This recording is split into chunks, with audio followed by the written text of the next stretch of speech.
Good evening and welcome once again to the program Plain Talk.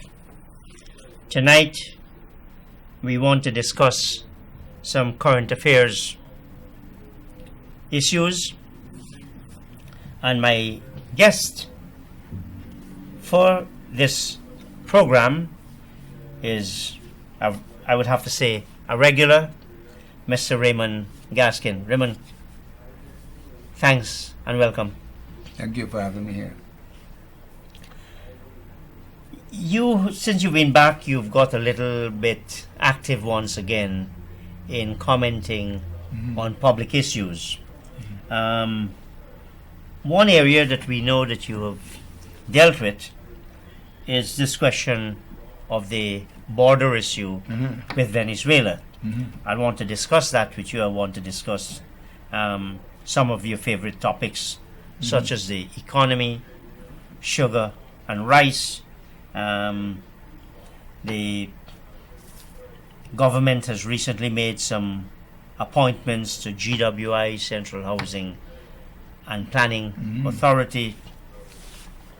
And of course, the very significant issue that has dominated public discourse and exchanges over the past few days, and that is the announcement by the government of salary adjustments for its ministers inside and outside the cabinet. So I want to start on the matter of the border. I think you had some fairly strong views as to how this matter should be dealt with. Now, a couple of days ago, we saw the Secretary General of the United Nations, Mr. Ban Ki-moon, visit Ghana, albeit passing through. Do you attach much symbolism to that, given that President Granger, Foreign Affairs Minister Carl Greenidge, had lobbied at the United Nations for support of Guyana in its this claim by Venezuela? Well, I think that the visit by the Secretary General on his way from Latin America is important. It's good that he stopped by. And a team from the UN, I think, subsequently came. And a team was here before to look into this question we have here with Venezuela. I wrote a letter on Monday. It's published in the Chronicle, my views on this Venezuela issue. And I tend to separate the two issues in this problem. One has to do with what I call the historical and what I call the current. Historically, we're told, we know about the arbitration. We're told that later there was some letter that was opened after somebody died, and this thing arose, this claim that the arbitral award was problematic and was unfair and so on. But all of this thing was known long before Guyana became independent, and the big claims were not made against the British at the time when they were in charge of Guyana, but a lot of this thing raised its head on the run-up to Guyana's independence, a lot of it having to do with the politics in this part of the world, which is Jagan potentially becoming the prime minister of an independent Guyana, and his support for the Cuban Revolution and all those things. And establishing a communist so-called, what they call a communist springboard and thing. Although, if you really know Jagan, he really had no plans to do any of that, for those of us who know him well. Anyway, but so this matter came up on the eve of Guyana's independence, and there was an agreement to have this good officers process started, which has been going on for a long time. I think it has failed. That process hasn't come to anything, and it is true that it's useless, but the problem is President Granger, in essentially scrapping this process, did not put in place an alternative. So we have no alternative. Was it President Granger who scrapped it? Remember, that good officer arrangement was for 4 years, and then you seek alternative means, and I think they went to Trinidad, and they had a subsequent agreement to let it lie. If you remember these. But it had been going on for a long time. And to the extent that it was, I think, jointly agreed upon years ago, the whole idea of one of the parties to that deal saying that this thing hasn't worked and I don't want to deal with it anymore, that could become a problem. So you have that problem. Then you come now, I tend to separate all that nonsense about some letter there and the award, the challenge to the award, from the current set of aggression and provocation committed by Venezuela against Guyana, which in my opinion needs to be treated differently from that story about the letter and the reopening challenge to the award. Let's hear your view on how it should be treated. That clearly the aggression against Guyana should be referred to the United Nations Security Council for a resolution. So you're not happy that it's been taken generally to the United Nations as opposed to a formal complaint being lodged with the Security Council?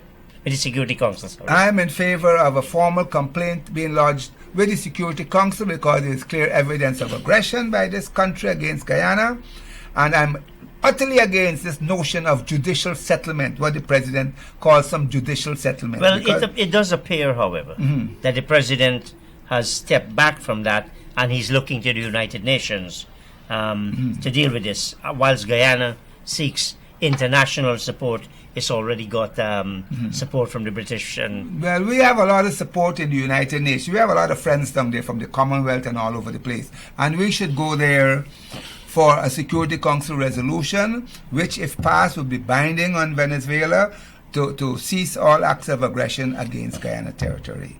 And the whole idea of a judicial settlement, I don't know which court they're talking about and in front of which judge, but I consider that extremely dangerous talk. To say you're going for some judicial settlement on what matter, I don't know. Well, since the President Granger went to the United Nations, we've not heard any matter about going for a judicial settlement. It looks like it's now with the United Nations. It also does look, Raymond, if you listen to the noises coming out of Venezuela, that Venezuela apparently is backing away from that rather belligerent stand it took. I don't share that opinion.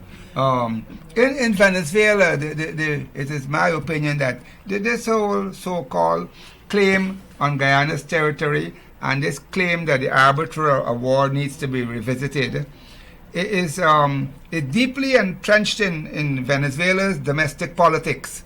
And not only the ruling party there, but the opposition parties are no less belligerent towards Guyana on that particular issue. If you, in the media today, President Maduro of Venezuela is using as his main plank that of the agreement that, look, let us have, was it the 1965 accord? 66. 66 accord, yes. May 66. Or early 66. That seems to be his only argument. He's saying that suggests that the arbitral award was no longer valid. Yeah, but you see... Is that a claim of a loser? He has really no case, you know. He has really no case. This arbitral award of 1899, or 16 years ago, nobody could reopen that thing now. A lot of borders all over the world have been settled historically hundreds of years ago by the colonial powers, and nobody can reopen these things. If you try to reopen that, you'll have to look at Finland and Russia and Poland and the United States and Mexico and Japan and Russia and all of that. All that is no longer feasible to reopen the borders for over, I'd say, 100 countries because of what happened 100 years ago. When the colonial powers, the French and the British and the Spanish and the Portuguese and the Americans were ruling the world. In those days, a lot of awards were not fair, but it's nothing you can do about it now. Nothing you can do about it now. But we can do something when a country commits aggression against another country. That we can deal with. But I don't wish to spend too much time. If in your view, has certainly the Venezuelan government, have you noticed a toning down? They've sent back ambassadors. But that ambassadors thing, there was a great thing. I think the toning down, what looks like a toning down, must have something to do with President Granger having exposed them in front of 193 heads of government there at the General Assembly. And he did a proper job there in exposing the Venezuelan aggression against Guyana. And I'm sure Maduro is not happy to be in New York before the United Nations. He was boxed in. Yeah, and having all this nonsense going on in the CUNY while all these heads of government are in New York, and that's not the right time to do that aggression. And he was exposed properly, and he may have pulled back because of the expose that President Granger. Now, so let's say partial victories. It's looking good in that area, but there's an implication. Rice and Petrocaribbean. Yes. We have lost there. We have really lost an opportunity with Venezuela to resolve this matter years ago, We've been friends with the Hugo Chavez regime and even this Maduro thing years ago, and we should really have spent our time trying to resolve it. But a lot of time was spent, I think, to get this oil and credit and to sell rice. Selling rice to Venezuela at a premium did help the ruling party, the previous administration, because much of it is their supporters. And I think they focused too much on the Petrocaribbean, they're getting credit on the oil, and getting to sell the rice of your supporters at a premium, rather than trying to get this border issue put to rest once and for all. And I blame the previous administration for not focusing on the border dispute rather than Petrocaribbean and rice, which is what they did actually. Let's get this clear.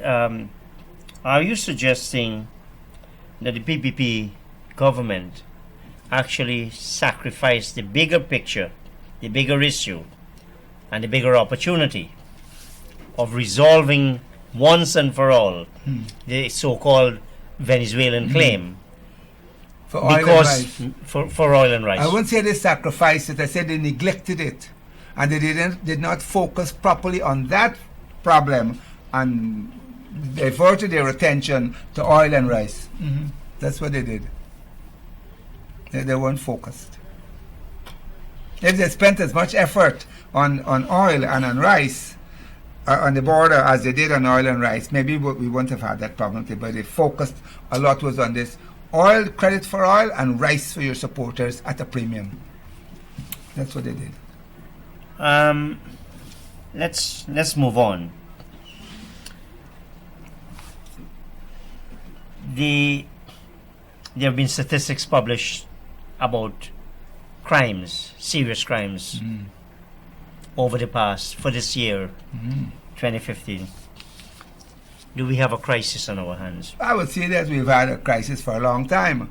I can tell you where I live in Campbellville in Georgetown. I have been attacked 5 times in my own house where I live there by bandits and criminals. Once you actually had to seek medical attention? Yeah. People with guns and cutlass and all kind of thing. It is my considered opinion that this place is dangerous. There's a lot of crime here, a lot of criminals all over the place. And the police really haven't been able to get a handle on it, on the crime situation in this country. I think that's a general opinion. Crime is out of control, and the police have not been able to deal with it, bring it under control. And there are many reasons for that. There was a Discipline Services Commission. That's a long time ago. At the time, he was a member of the commission. The report came out. I'm not sure if they've implemented all of those things here in the report. Now they're going back, I think, to the British for some help in that. I think, as a matter of fact, they haven't implemented the majority of the report. Most of it, yes. The Commissioner of Police said as much. Yes. The Bar Association has a meeting it had. I wonder why is that, though? What prevents them from doing it? Well, as you use the word just now, neglect. Neglect. And inertia. Yes. But lacking in focus. Now, President Granger Mm-hmm. campaigned partly on a platform of the anti-crime man, or the security Mm-hmm. platform. Mm-hmm. Yes. Has he failed in that regard then? You've got a minister of public security, you've got resources that are being invested into security. Why are we not seeing the But I results? think it's too early to pronounce on something having failed. It's too early to pronounce on anything having failed. They're now getting started. The British are coming to help them. I don't see any real master plan. The previous government always talk about the big plans. They always had plans for everything, but nothing ever happened. And I'm hopeful that I know in the APNU manifesto they did speak about securing the services of friendly security services. By that I think they mean the RCMP, the Scotland Yard and the FBI to come down here and help them. And I think they should do that. They should move on that, to get foreign help to deal with crime of all types. You have the street crime, the white collar crime, the whole set of crime, narcotics, laundering, the whole works. We need help. We need help here. This Guyana police force, as presently constituted and trained and paid and led, cannot deal with this thing. We need help in that area. Clearly. When you say paid, what are they underpaid in your? Terribly underpaid. This Guyana police force, oh yes, I would say they're terribly underpaid. Yes, they're not properly paid. They're not properly trained. I think entrance requirements are quite low. And we need to create a more well-paid professional police force to tackle these issues here. The question always comes up, where does the money come from? The money comes from the same place where they find 10 billion to give Gaisuko. The same place. It comes from the Treasury. The budget is $221 billion that Minister Jordan brought down the other day. It comes from there. It comes from the same place. But you appreciate that the budget has a very significant deficit. Yes. Close to $50 billion. Well, I think the main function of the state and the government is to protect the citizenry. And I don't think any citizen will object to a lot of money going to protect the citizenry and boosting the police force and law enforcement and all of that. But a lot of citizens would complain, like me, about spending these billions of dollars endlessly year after year to prop up a bankrupt company. There is money available. There's a lot of money available to pay your police a proper wage and to pay the soldiers a proper pay and to get professionally trained people to tackle crime in Guyana. There's money available for that. Simple. There's foreign money available. The British willing to help. We're told the Americans are willing to help. Everybody willing to help. There's money available to do that if they're really serious about that. One of the problems I find just observing this whole thing, about half of the Guyana police force are not involved in police work and crime fighting and investigation. You're a lawyer, you go to court every day, a lot of police calling out names all over the place. Randy Johnson, Raymon Gaskin, you have police calling out names in all these courts all over Guyana, wasting time. You don't need a trained policeman to be doing all that nonsense. We have here the police escorting the prisoners to the court. Surely the prison service have their own people who could escort prisoners to the court.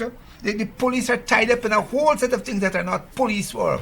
I would say half of the force tied up in That's work probably it's probably an overstatement. No. If you look at all the courts in Guyana, all the police in Guyana, the secretaries, if you go to the commissioner's office, he has a big staff there, a lot of policewomen, typists and so on. You don't need a trained policewoman to type a letter, let me tell you.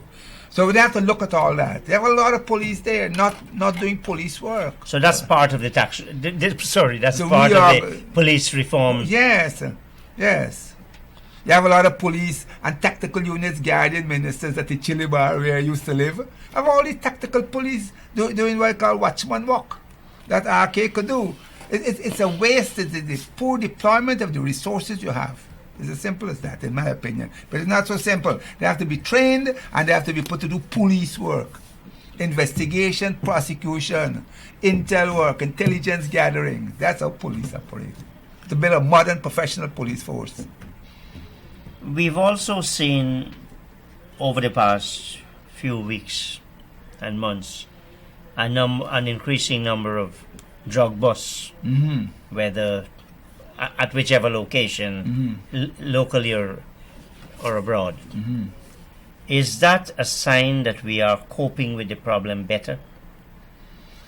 Well, we have had a lot of that in the past. I think what is happening now, from little I gather, is that there's closer cooperation between these people here and, say, the DEA of America, and they're going to be setting up an office here and so on, which did not appear to be so close in the past.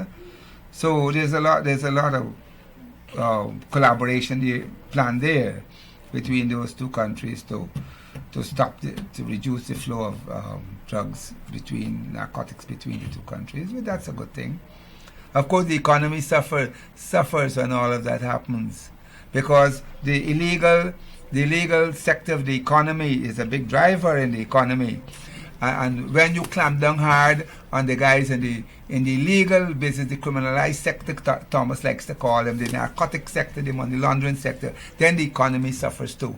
And that is why the economy is suffering so much, because not only are the formal economy is at a standstill, but the criminalized sector of the economy is at a standstill too for the time being. But as a commentator, would you say that's a bad thing or a good thing? Oh, it is a good thing that we should tackle crime in this country. Crime of all types, all type of crime. Whether it's street crime, narcotics, laundering, tax evasion, all crime, we have to tackle that. That is the function of the state. But in this economy, because the criminalized sector of the economy, as Thomas pointed out, is such a large sector, you can have some negative consequences there on the growth of the economy when you clamp down on these guys, because they tend to pull back on the investments. Some of them are lying low, and some of them are just waiting and seeing how things will pan out in this area. But we have to tackle crime, all kinds of crime. White-collar crime had been considered, and I think you would consider tax evasion as part of that. Oh, absolutely. Oh, yes. How would you deal with it? How I would deal with it? White-collar crime, tax crime. Well, when I was a teenager, I joined Inland Revenue. I was a teenager when I joined Inland Revenue. At the time, Stoll was commissioner in Gangadin. And to tackle tax evasion, you need tax officers. You need tax men who are trained in that area. When I joined Revenue in 1961, we had Stoll and Gangadin and Barcelos and Pat Matthews and all that. Helliger was there. And Helliger was a junior clerk. Yes, Helliger and I joined together, incidentally. We joined the same week. And we had the Inland Revenue was staffed with some serious taxmen. But I just called some names: Stoll, Gangadin, Barcelos, Tuchong, and even Jack Ali and so on. We don't have that now. We need to rebuild Inland Revenue to go after tax evaders, and you need about, I would say, an army of tax accountants and forensic accountants to do that work. We don't have that now. If you had them there, you'd be able to go after those who are evading taxes. Why do you think that has become such a big problem for Guyana, tax evasion? Is it that the legal profession, the GRA, the accounting profession, who have contributed? In those days, you did have tax evasion existed for as long as taxation existed. Right? Then you have taxes, you have people trying to beat the system and to avoid it. But I think what you have now, over the years, you have a lot of professionally trained accountants who sign off on some of these financial statements, who collude and conspire with the clients to help them to evade the taxes. A lot of that goes on here. Although in our system here, the Commissioner General is not bound to accept a return submitted by anybody. But they're short of accountants and auditors and forensic accountants and taxmen. They don't have them there. That's the problem here. And it doesn't help that some of the professionally trained accountants would help the clients to avoid taxes. That goes on too. But I'm aware of some of that. I'm personally aware of some of that. But wouldn't that be conspiracy to defraud? Isn't the accountant then as the tax law says, aid and abet? Yeah, he is. He is. He does that. He is doing that, and he knows exactly what he's doing. But he knows there's nobody up there that would you don't have enough staff up there to deal with what he's doing. Well, He's colluding and conspiring with many of his clients to avoid the taxes. It's as simple as that. A lot of that goes on here in this country. is it that the culture of tax evasion, as a culture of white-collar crime, is that what has taken hold? A lot of it is cultural. A lot of it has become cultural over the years. A lot of it has become cultural, and in the 60s, you had accountants who used to help their clients to reduce the tax liability. But we're up against some serious men at Inland Revenue. When they know that, they're up against some serious men who would investigate them and so on. But you don't have that now. We have always had tax evasion. You've always had it. And you will always get it. But in order to deal with that, you have to have accountants and serious taxmen to deal with that. You have tax evasion in America and England and so on, in Canada. It happens all over the place. But they have serious men over there. Later this week, I believe, yes, the Parvatan Commission of Inquiry into Gaisuko will be handing in its report. You didn't appear before the commission. No. I appear on plain talk when I want to talk. I see. Thank you. Using your crystal ball, on the submissions that you've heard, Stabile Cruz has run a number of articles by various persons who made presentations to the commission. Using a crystal ball, Raymond, how do you think this commission of inquiry will come out in a broad framework? I think the commission of inquiry, their report or their results are a function of the people who are sitting there as members of the commission. I think so. And on the commission, besides Clive Thomas, who is an accomplished economist, you have a lot of sugar men from the sugar company in Gaisuko, former Gaisuko men, Piggott and Dow and a whole set of them, and Davis and so on. And they see the problem as old Booker's men and Gaisuko men. That's how they look at it. And what they're going to say, in my opinion, is that you need to improve productivity, you need to improve yield, you need to improve varieties, you need to improve research and development, you need to improve marketing. That's what they're going to say. They're all Booker's men and Gaisuko men. I think Raw Lucas, who appeared before the commission, he talked about phasing out the industry. Clive Thomas over the years has written extensively on the industry, and they're talking now about bringing in new types of revenue to this company, investing in a distillery. Nobody knows where that money will come from. Investing in cogeneration, that Vic Odit wrote about that Gaisuko will become a company now selling electricity rather than selling sugar. So you have all these ideas about boosting the revenue, mechanization and all of that. They're not telling you where the capital is going to come from to do all of that. But the Booker's men and the Gaisuko men will talk about yields and varieties and TCTS and all of that, because they're all Booker's men and Gaisuko men, and that's how they see the world. The fact of the matter is, Gaisuko, and it is Vic Odit in his letter to the press, gave the number, I don't know where he got it from, 16,942 people working there. Cannot continue with 16,942. So you're fairly confident that is the where direction. they're coming with. Booker's men, Gaisuko men. And we could talk about reducing the cost of production from 60% to 40%. That translates to 6,000 workers. If you got 16,000... Or it could be productivity. But no, with percentage of your total, we want to reduce it from 60 to 40. You want to knock off 20% of 60%. You can't do it with 16,942 people. You gotta at least 5,000. It's gotta go there. The point I was making. And nobody wants to talk about that. All these people who have talked about what could be done about this place, nobody wants to talk about rationalizing the staff, closing estates. All Lucas talked about phasing them out. But Gaisuko, for it to survive, it needs serious things. So you agree with the phasing out? Oh yes. And so on talked about continuing the subsidies. Over what period would you say? And when we say phasing out, to zero? No, to downsize it. Downsizing, not phasing out. Downsizing, yes. The two are not the same.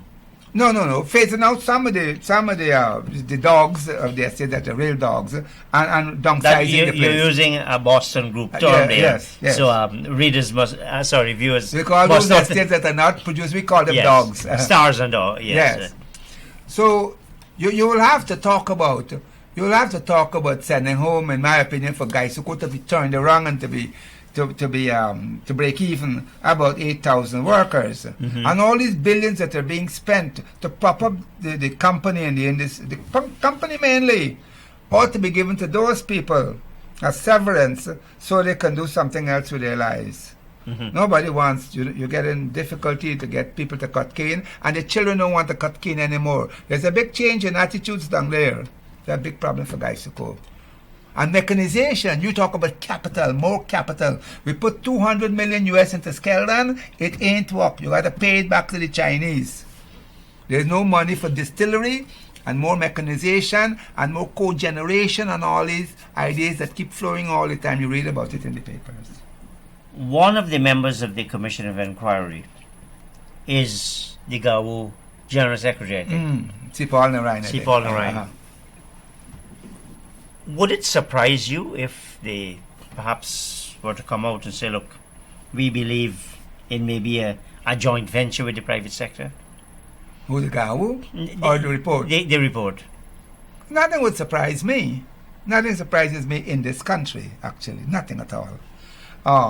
But how would that a joint venture with whom? To do what? Some private sector. To do what?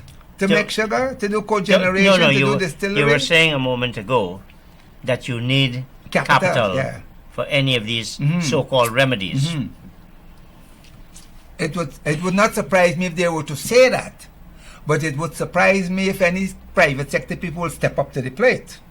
They will say anything, but I don't know any private sector company or group in this country that will step up to the plate to put money into that.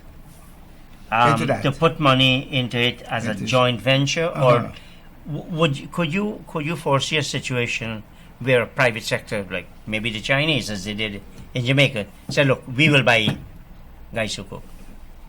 Oh, the Chinese always want to buy everything. I wouldn't be surprised if the Chinese came with an offer. It wouldn't surprise me. They bought the bauxite there, 70% of the bauxite for 46.5 million US. They bought it from Angola. I wouldn't be surprised if they come to buy.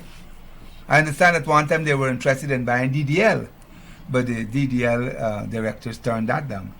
So I wouldn't be surprised if the Chinese turn the pain they want to buy. They want to buy everything. But at what price? Just on Skeldon alone, the citizens of this country on Skeldon alone owe the Chinese 200 million US. We're indebted to them for that. Forget about the other debts. The number about 80 billion, Clive Thomas said. Udit in his letter said it was only 58 billion. Some other numbers given by Paul Bim a couple months ago at 60 billion. You hear all these billions. Who's going to pay all these bills? I wonder. Let's get on to some. But we'll see what the report says when it comes out. We'll get to analyze it when it comes out. Yeah, it probably will have to go through the ministry. Is it a presidential or a ministerial? Commission of Inquiry in this country is presidential. No. If you have a but you can call it a Commission of Inquiry without going through all the formalities of a presidential commission under, I think, 1903 or whatever it is. No, commission. Who appointed this commission? The president. The president appoints everybody here. No, not necessarily. The Commission of Inquiry Act. Yes, if it's appointed under the Commission of Inquiry Act. And this is appointed under what? It might be have been a ministerial appointment. Might have been. Anyway, it doesn't The matter. Commission of Inquiry acts as if the President considers it necessary to have one, he'll have one. So I'm assuming it's a presidential thing. We'll see. The report will be out. We'll get a chance to look at it. Well, it still has to go through, and it will reach cabinet before it's probably publicized. But Guyana is Guyana. There might be more than one leak. Yeah, we'll get to see it. We'll get to read it. Let's turn to some of the appointments by this government. I think the most recent one is The medical doctor? the medical doctor At the water utility. at GWI. The water company. Well, I've seen it. There's a criticism there that the job was not advertised. One of the ministers said he thinks it was advertised, but he couldn't recall in which newspaper. But I don't think the job was advertised. It's a little odd that a medical doctor would want to go there and be the CEO But for listen, water utility. shouldn't the minister have been a bit more careful? I think he knows it wasn't advertised. No, you can't say the minister was not telling the truth. Why can't you say that? But other politicians do not always tell the truth. Do you know any politician that always tells the truth? I don't know of any. But the fact of the matter, I'm not aware that the job was advertised anyhow. But it doesn't matter. The medical doctor is now the CEO for the water company. I don't think the job was advertised. Do you see this as a political appointment? I would see it as a political appointment. In other words, Dr. Richard Van West Charles as a political appointee. He was, in fact, on the list of candidates for the elections. He was on the list. He was campaigning for AFC, strangely enough. He was in the list, I don't know, 2011. He was campaigning for AFC. He had made some little changes from his old party. He was campaigning for AFC. He was back here recently, before this appointment, making the rounds because a lot of... at the time it was considered there were a lot of diplomatic appointments being considered, but eventually the powers that be put him at the water company. It hasn't been, it wasn't advertised. There have lots of those there, things not advertised. I see some former director of tourism is being brought back from somewhere to be director here. I think Sinclair is his name. I think he's Director General. Whatever the thing, they brought him back from somewhere. I think Cheryl Miles is being brought back, I don't know, from retirement to go to Venezuela.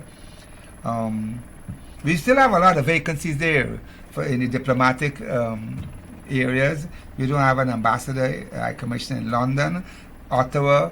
As far as I'm aware, nobody is in China, Washington. Nobody is in Cuba, in Brazil. I don't know. Not India. No. And since May, I don't know what's preventing the government from filling these positions. I don't know.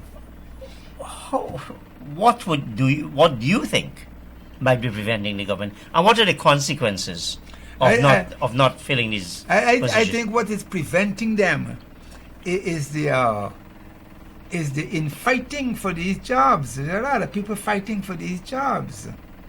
Well, infighting is probably a strong word. I mean, there might be lots of people with interest.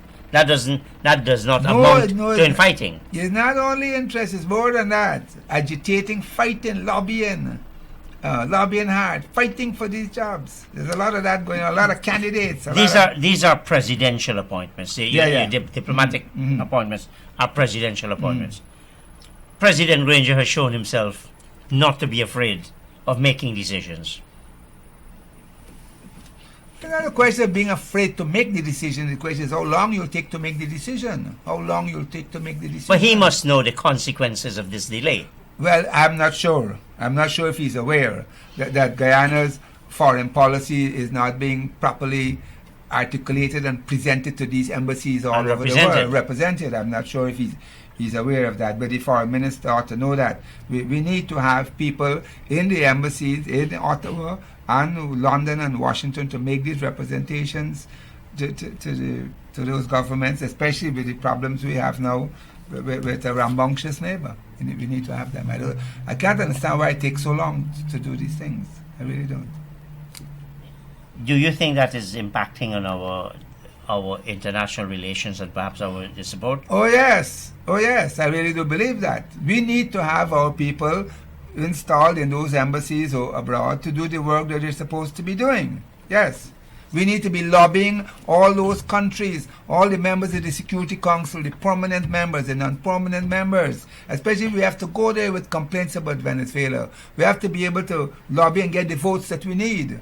And we're not doing it. We're not doing it. One appointment that has taken people by surprise is to put Mr. Hamilton Green to chair the Central Housing and Planning Authority.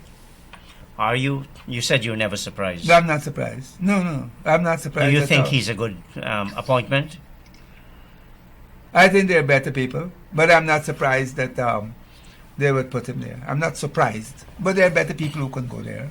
But the president, in his wisdom, decided to put him there.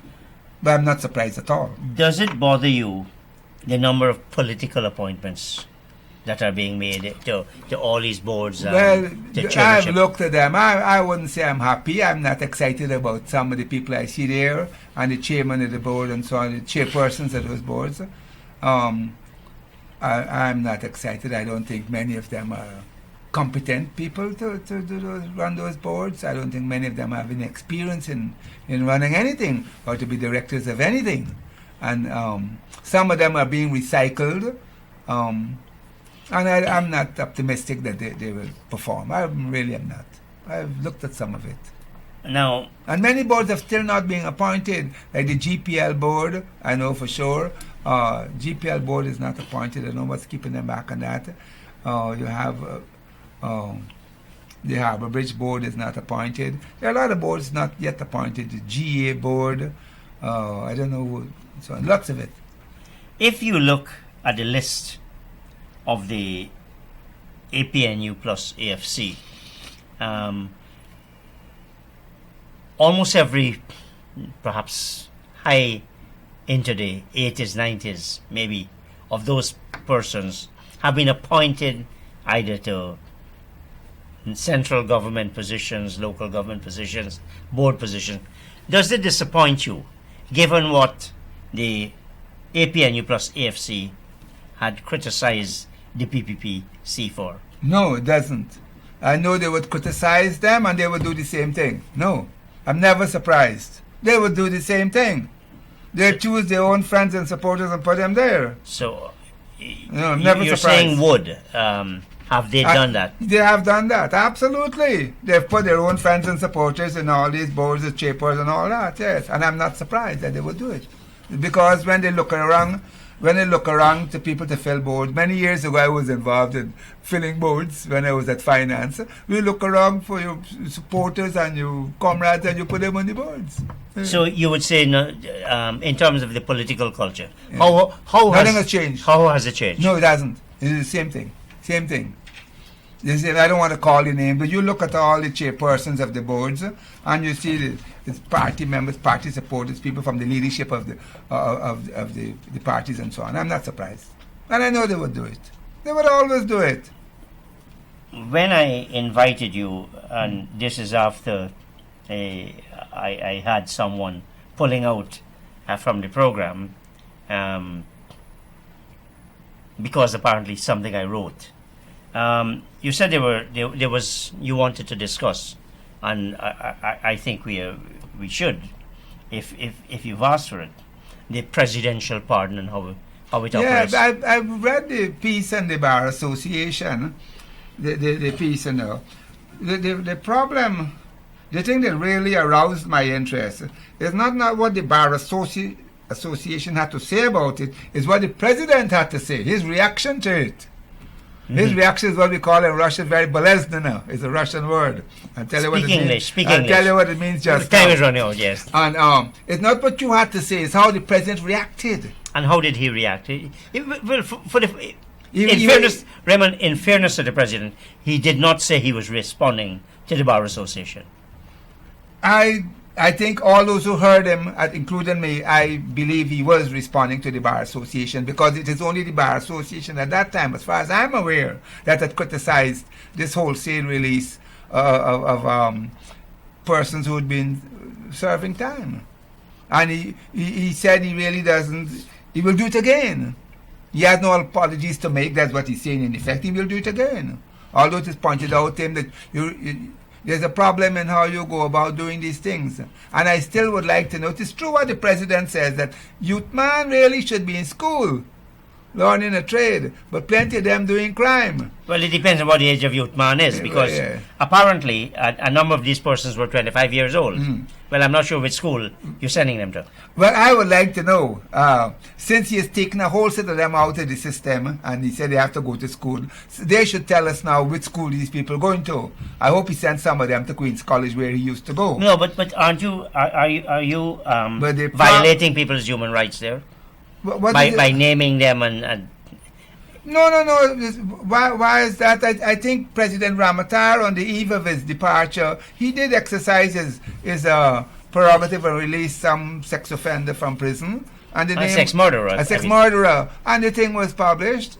It's not a secret. If the president exercises his prerogative to release somebody from prison. And we need to know who these people are, what are their ages, and what crimes they committed, if any, while they were incarcerated. But more than that, if the president really does believe that youth man mustn't be in jail, he has to change the law and the sentencing guidelines that the magistrates and the judges have there, if that's what he feels. Well, you tell got the two magistrate things. that these people must not be. Well, the executive can't do that. The parliament could do Parliament it. can Yes. by setting different sentences. He has to go there. But he cannot say that, well, all these youth men in jail, they've been put there by the magistrates or the judges, and I'll take them out because I believe youth should be in school. It's a wrong idea. It's not legal, in my opinion. And if you really believe youth man shouldn't be incarcerated for crime, go and put that in the legislation so the magistrates and the judges will know what to do when the youth man comes before them. I think I'm not happy at all about it. But I'm very disappointed that the president reacted like that, and his response was not to say, well, it's something to look at. He said, I'll do it again. In a sense that he's saying essentially that the Bar Association, well, they can go to hell, as far as I'm concerned. I'm going to do it again. It's unfortunate. That brings us to this issue of salary increases for ministers, members of parliament, and members of cabinet. And the opposition leader too, I think he got something. Probably. Yeah. But he didn't set it. He didn't set it. That's a big difference. He didn't set it. Very, very big difference. It is. And maybe Kaichur news need to understand that as well. Yes, that he didn't set it. This is the only situation that I'm aware of where you could set your own pay. That's good to be. That's good to be in that situation where you could set your own pay, and said, I need more, and I need more because if I don't get more, I might just be corrupt and so on. This is an interesting situation where you could set your own pay. I don't know of any situation where the recipients of the pay increase actually set it and fix it. There needs to be some mechanism to deal with these matters of ministerial pay. I really do believe that. But it can't be the recipients of the pay setting their own pay. And what is your view, Mr. Gaskin, about this 50% increase for cabinet members? Which meant that the highest level persons got the highest increases. Compared with the public servants, the highest level got the smallest increases. What's your view about that? Well, the highest level in the public service ought to really get the lowest increase because they had been absolute amount. And it's always been my idea that the increases should be more concentrated at the bottom, at the entry level, which I think was done in the last budget year. People move up to 50,000. I think that's a good idea. So now you have this whole question of fixing ministerial pay, and the highly paid people gone to over $20 million per annum and so on. I think it's disappointing. It's too early. It sends a bad signal. This economy is at a standstill still, and now is not the time to do that. And if you compare it with the top-paying public servants and the commissioner of police and all of that, and the private sector pay, it's not in sync with what this country should be able to afford. Well, we come back to the question: what is affordable in a country like this? Well, you raise the issue of response when we spoke of the president and the freeing of the incarcerated youth yes, man. Yeah. And now, what do you think about the government's response? Entirely. There has been some outrage. Do you Yeah. think that outrage is genuine? Do you think it's justified? Or do you think, as Mr. Harmon said, look, we are quality people. You got to pay us this kind of money. No, I do not agree with that position, the way how it is presented by Minister Harmon. All these politicians coming into government, they knew what the pay is. It may well be that they're entitled to some increase in pay, but they can't fix it for themselves, for sure. We know that. So, but the whole thing that you have no apologies to make and this is what it's going to be, that sounds a little too arrogant for me. And I think Harmon is wrong. And Harmon said, I think, that you have to pay these people some more money or else they can become corrupt or something. Yes. I think this is libel. Thief, he actually was a They're thief. thieving, they'll become thieves. If I were a minister, I'd be deeply offended that I'm getting this increase in pay because if I don't, I might become a thief. I think it's very insensitive. Wrong language to use to describe this thing. Do you? Sorry, go on. I'm very disappointed with it. Very disappointed. And then I see among the group there, one of the senior ministers, tax-free pay, the Attorney General. I don't know of which law in this country that allows that. There is no law. I'm not going to editorialize here, but there is no law that says the Attorney General must get a tax rebate. That's none. correct. So Absolutely we have to look none. at that too. We have to look at all that. But you see this whole question about what they're entitled to and what is fair for a minister. You have to understand a minister also gets a free vehicle, free gasoline, free maintenance, a driver, a security guard, 24 hours. Some of them have bodyguards. Free rates and taxes, light bill, phone bill, and all of that. Travel, first class, and they really do well. If you add up the whole package, it's not just the salary we're talking about. It's a whole big package.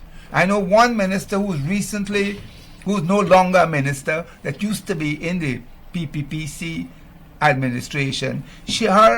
Her ministerial and parliamentary pension now, she collects $900,000 a month. Wow.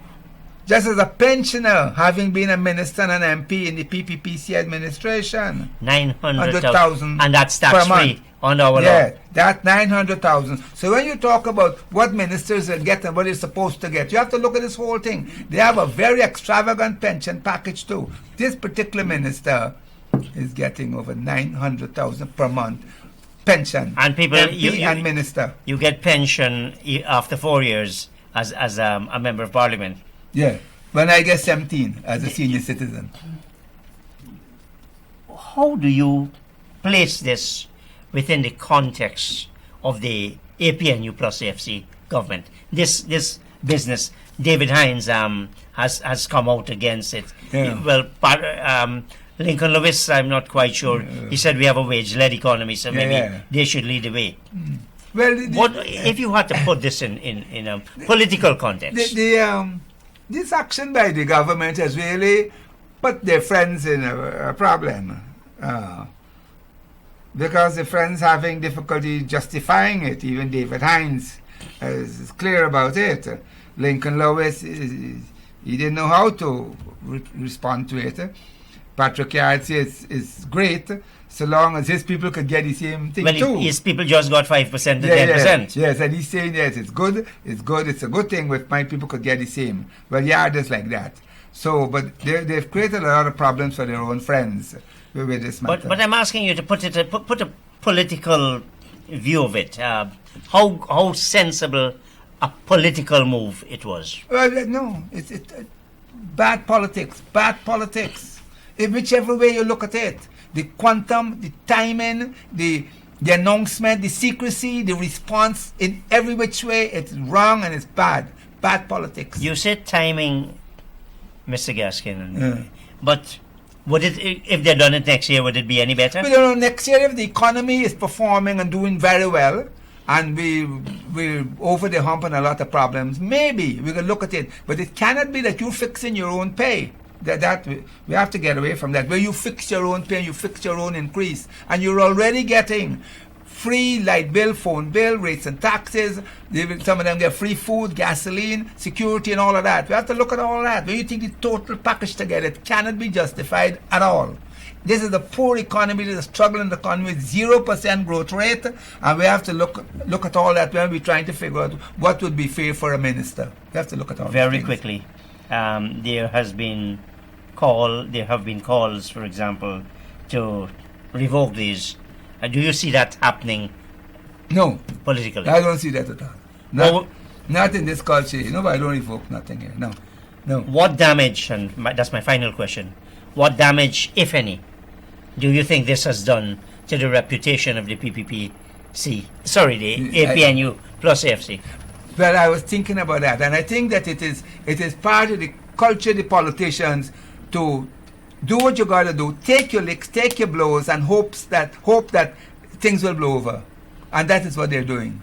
They get this reaction, a lot of people are upset and so on, they're just hoping that things will blow over.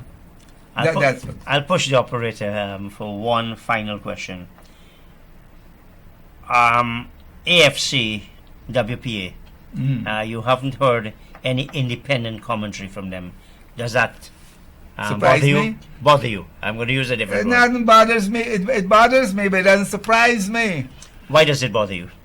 Because they should know. I see some WPA people are taking a position, a public position. The red thread people. Well, red thread is not WPA. Well, they're WPA people, I said. They're not. They're WPA people. The Andaya people and Westmouth people and red thread and Karen and so on. They're bothered by it. The WPA people in the leadership, this is Rupna Ryan, and I don't expect them to say anything. The government speaks for them. And the AFC, the same thing? Yeah, the AFC. So this is within character? Yeah, absolutely.